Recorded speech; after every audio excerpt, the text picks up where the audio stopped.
afecta a lo que son rumiantes, ¿sí? O herbívoros, mamíferos, porque no nada más son los animales domésticos, sino también pueden ser animales de zoológico, etcétera. Pero para el caso de Paenibacillus, las dos especies que revisamos son específicas de especie, solamente van a afectar a abejas, ¿sí? Y no son zoonóticas. El género Paenibacillus van a ser bacterias con forma de bacilo, van a ser móviles y su espora va a ser deformante. Algunos de estos, de hecho, si ustedes buscan en libros allá del siglo pasado, allá por los 70s o inicios de los 80s, les hablan de Bacillus albei o de Bacillus larva. Bueno, con las reclasificaciones que les he estado mencionando que se dan basadas en lo que es su información genética, pues se identificó que estos pertenecían a un género completamente distinto, aunque comparten algunas características con el género Bacillus. Entonces de ahí surgió el género Paenibacillus. En estos Paenibacillus vamos a tener a bacterias que son aerobias estrictas o anaerobias facultativas. En el caso de estas bacterias, en medios que contengan 10% de cloruro de sodio, se puede inhibir su crecimiento. Veremos que también en algunas pruebas de identificación para otros microorganismos, el agregar el cloruro de sodio también nos sirve como un agente para volver al medio selectivo. Crecen en pHs ácidos, son de las pocas bacterias que crecen en pHs ácidos, en temperaturas que van desde los 28 hasta los 30 grados centígrados, y hay algunas que llegan a soportar hasta 50 grados centígrados. Van a ser catalasa positiva. Ok. Escribí que llegó ahorita un mensaje, perdón, no lo había visto. Ok, sí, ya recibí tu mensaje, Roxana, no te preocupes. Entonces, les decía que las bacterias tienen género tienen un rango amplio de temperatura. Les había comentado que las mesófilas normalmente a temperaturas superiores a los 45 grados empiezan a morir. Bueno, estas bacterias sí lo pueden soportar. Utilizan diferentes carbohidratos y estas bacterias, sus esporas las encontramos en el suelo. Ahora, a diferencia de lo que vimos ahorita con los bacillus, ¿en qué posición encontramos la espora?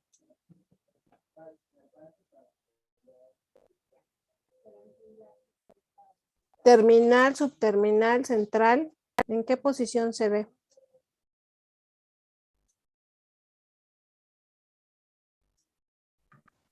Como subterminal, ¿no? Porque como que le falta un pedacito para que viene al final. Aquí está el pedacito que le falta, ¿no? Normalmente cuando la espora está dentro del cuerpo de la bacteria, tiende a estar en posición subterminal.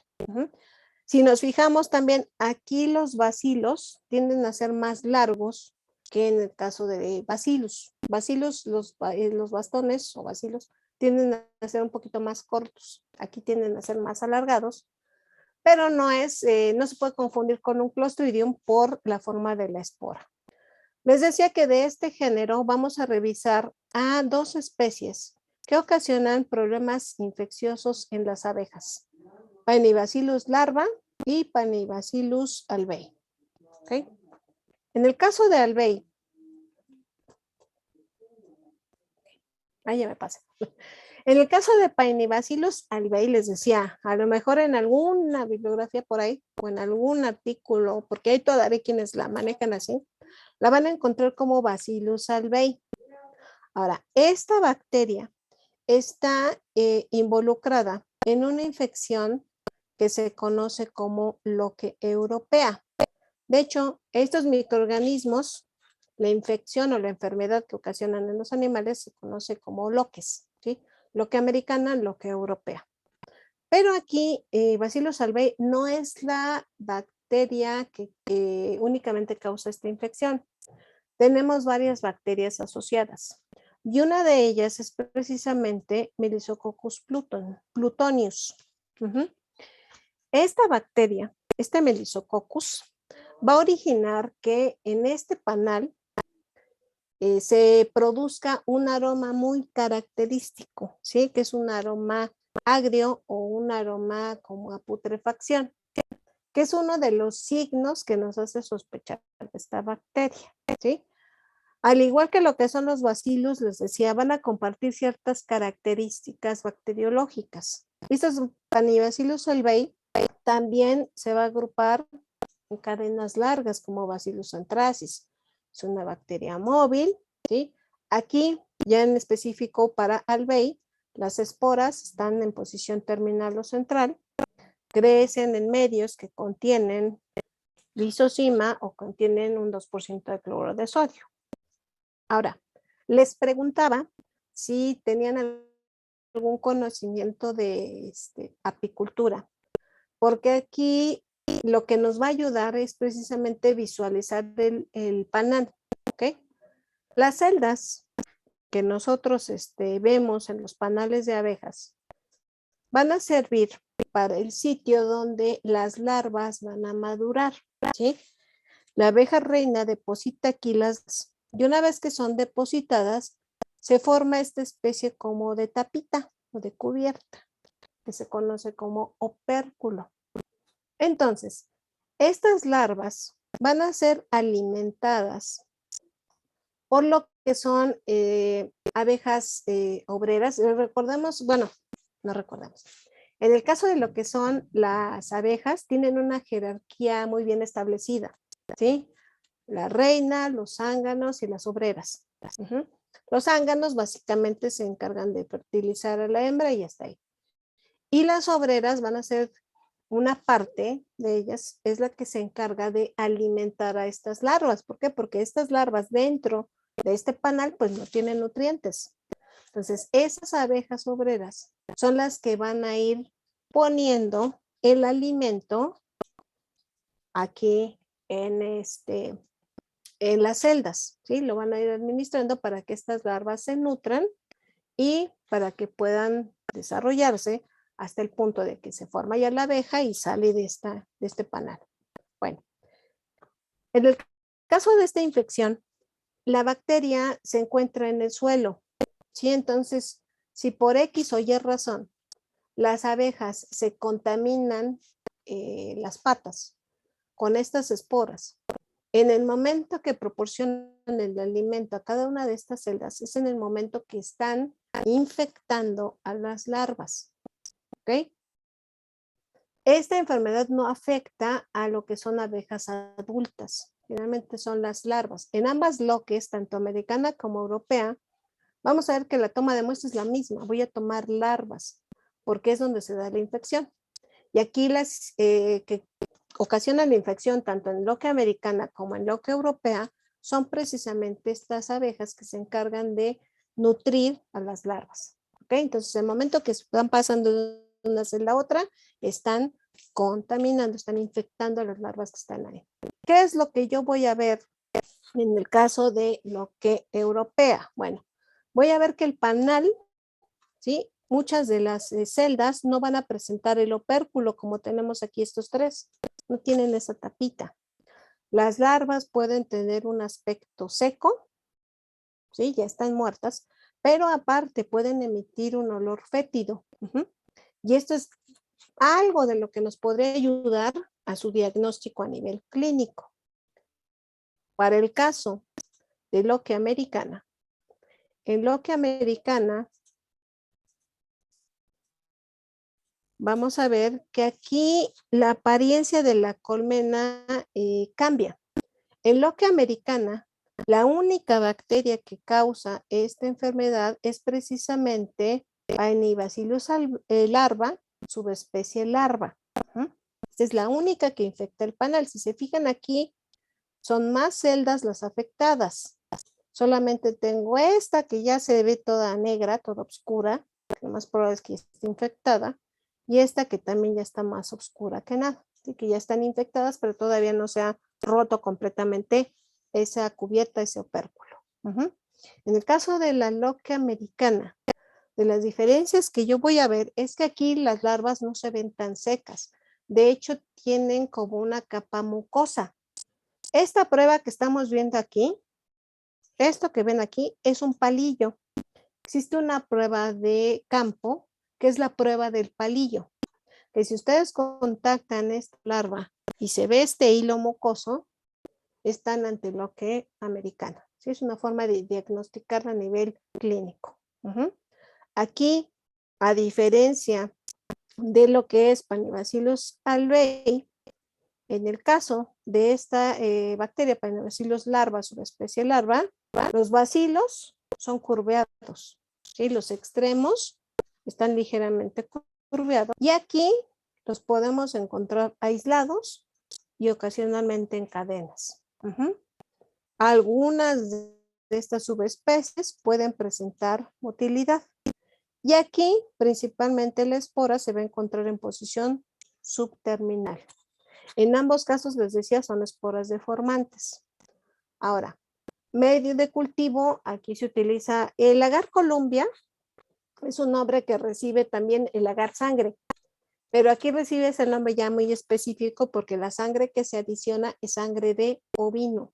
Si recuerdan, cuando les hablaron del agar sangre, les dijeron, puede ser de bovino, puede ser de equino y de ovino. Son de las 3 especies de las cuales se utiliza su sangre para preparar este medio de cultivo. Bueno, para el agar Columbia, lo que se recomienda es agregar sangre de ovino. A nivel morfología colonial, pues realmente no hay nada característico entre una bacteria u otra. ¿Sí? Yo no puedo diferenciar en una de crecimiento, en un agar, una placa, si puede ser a lo mejor alvei o americana. Yo voy a sospechar de loquia europea o loquia americana desde el momento que hago el diagnóstico clínico. Y el laboratorio nada más me confirma. Ahora, también a nivel de campo, aparte de esta prueba del palillo, existen otras, ¿sí? Hay una prueba que es la prueba de Host. Esta prueba de Host se hace con leche diluida. Tomamos leche, la diluimos al 1% y vamos a tomar esas escamas que se encuentren en la celda o las larvas secas, o las larvas ya muertas. Las vamos a depositar ahí. Cuando es loquia americana, vamos a ver que después de 20 minutos de incubar a 37 grados o si estamos en un clima cálido, lo dejamos una media hora o una hora al ambiente, vamos a ver que esa dilución de la leche al 1% se transparenta. Y también de campo que me ayuda a confirmar a Painibacillus larva, que es loquia americana. Les decía, estas dos infecciones generalmente se diagnostican a nivel de campo. Ya el laboratorio es básicamente el complementario. Tinción de esporas. ¿Sí? Ya vimos que uno está curveado. En ambos casos la espora es grande y es deformante. Entonces eso también nos puede ayudar a su identificación. Y ya con pruebas bacteriológicas, lo que nosotros, perdón, ya me estoy silenzando, lo que nosotros podemos hacer es este listado, ¿sí? Repito, estos cuadros que ustedes van a estar viendo aquí a lo largo de estos géneros, no es para que se los aprendan, sino para que vean cuáles son de las principales pruebas que nos pueden ayudar a diferenciar, en este caso, las dos especies. Y vean, de las más básicas que yo puedo emplear, catalasa y oxidasa. Alvei me va a dar los resultados positivos, larva me va a dar los resultados negativos, ¿sí? Prueba de indol es otra prueba que también me puede ayudar a diferenciar a estas dos bacterias. Crecimiento en caldo nutritivo y crecimiento en diferentes concentraciones de cloruro de sodio. Insisto, aquí no es que yo les diga, ¿saben qué? En un examen les voy a poner, y quiero que me digan de esas baterías de pruebas a cuál va a ser positivo o negativo. No, para eso existen las tablas para consultar. Pero al menos sí debemos de llevar el conocimiento de cuáles son las pruebas básicas que me van a servir en la identificación de esta bacteria. ¿Ok? ¿Dudas en cuanto a lo que son, ahora sí que las loques? No, doctora. No, ¿No? profesor. Bueno, ya casi acabamos, no se me desesperen. Vamos a revisar ahorita nada más la parte inicial de lo que es el género Clostridium. ¿Qué recuerdan de Clostridium de lo que les dijeron en laboratorio?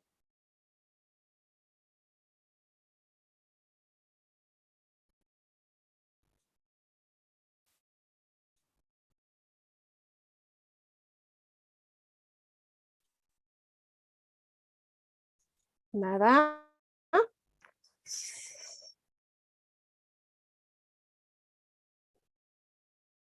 No me hagan esto. Son aerobios estrictos no agrupados. Anaerobios, ok, no Anaerobios. agrupados. Ajá, ¿qué más? A nivel de tinción, por ejemplo, ¿cómo podría distinguir si es un bacillus o un Clostridium? Que sí lo podemos hacer. Los básicos se ven blancos y los Clostridium se pintan de negro. ¿En una tinción? Ah, no, perdón. Está hablando de los agares. ¿Cómo podemos diferenciar en una tinción si eso que aislamos es un Clostridium o un bacillus?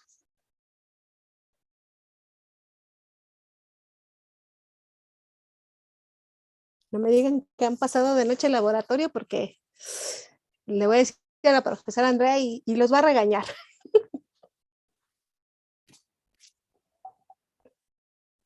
¿No? Ay, jóvenes, jóvenes, jóvenes. Bueno, bacillus ahorita vimos que los bastones son ligeramente anchos y que habitualmente las esporas no son deformantes. En el caso de Clostridium vamos a ver que los bastones son más delgados, son más largos y la espora es deformante, pero generalmente son esporas redondas o circulares, ¿sí? Eso es lo que me ayuda a identificar en una tinción si yo lo que estoy aislando es precisamente un bacillus o un Clostridium, ¿ok?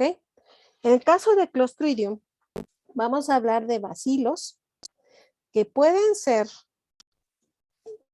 no puedo decir cortos porque realmente hablar de 3 micras es un tamaño mediano, pero los bacilos pueden llegar a medir hasta 10 micras de largo. Sí son mucho más grandes que un bacillus. Anaerobios estrictos. Entonces, como les mencionaron, si yo las quiero hacer crecer en el laboratorio, necesito contar con las condiciones para darles esa anaerobiosis estricta. Sus esporas son deformantes, generalmente son de forma circular. Y aquí vamos a encontrar ya diferencias en cuanto a las especies. Por ejemplo, la mayor parte de los clostridios son móviles, con una excepción, perfringens. Perfringens es inmóvil y esta bacteria en un hospedero, ya en los animales, va a producir cápsula. Normalmente los clostridios no son capsulados. Esta especie de Clostridium en particular va a producir cápsula. Son fermentativos, al ser anaerobios estrictos, pruebas de oxidasa y catalasa son negativos. Y aquí, para poderlos hacer crecer en el laboratorio, requerimos que haya una concentración de CO2 de un 2 a un 10%. Con eso aseguramos de que se pueda aislar. La ventaja, mencionaron con los esporulados, es que desde la toma de muestra yo no necesito tener tantas precauciones, porque lo que estamos tomando de la muestra son esporas. Ya cuando nosotros procesamos en laboratorio, ahí sí debemos de darle las condiciones de anaerobiosis para que pase a su forma vegetativa, ¿ok? Entonces, en el caso de los clostridios, vamos a ver que estos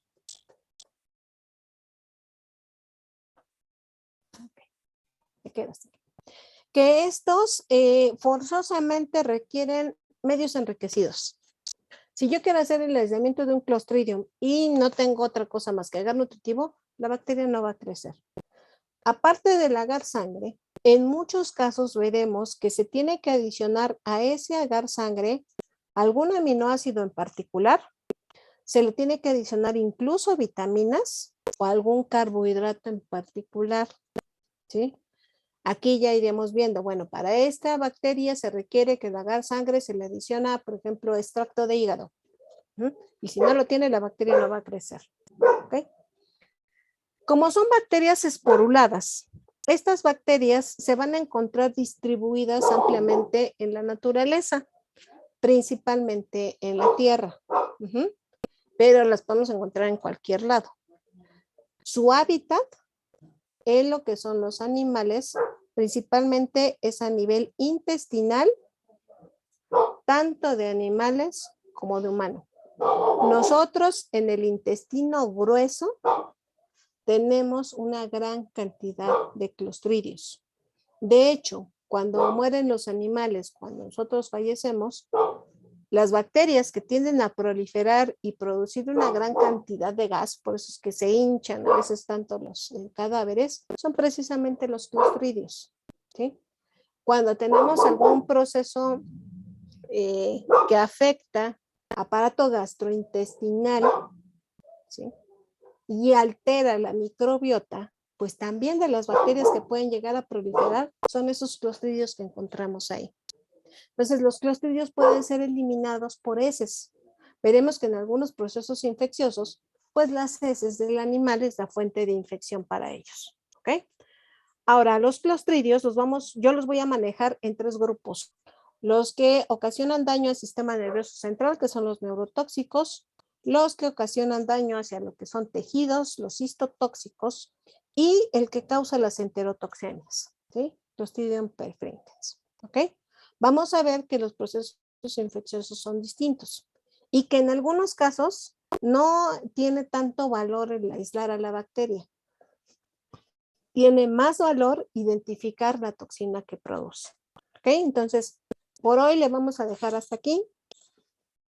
El próximo jueves continuamos con con lo que son los clostridios. Les repito, al terminar su examen de laboratorio, ¿sí? Si nosotros vemos que sí no hubo ningún problema o algo así, en la plataforma de laboratorio les voy a poner ahí una nota de a qué horas voy a iniciar la clase, ¿sí? Una vez que yo inicie la clase, yo les voy a indicar en qué momento les voy a abrir el examen. Recuerden que el segundo examen abarca de la unidad 4 a la 7. Desde esterilización hasta lo que vimos de hospedero bacteria. ¿Okay? ¿Dudas?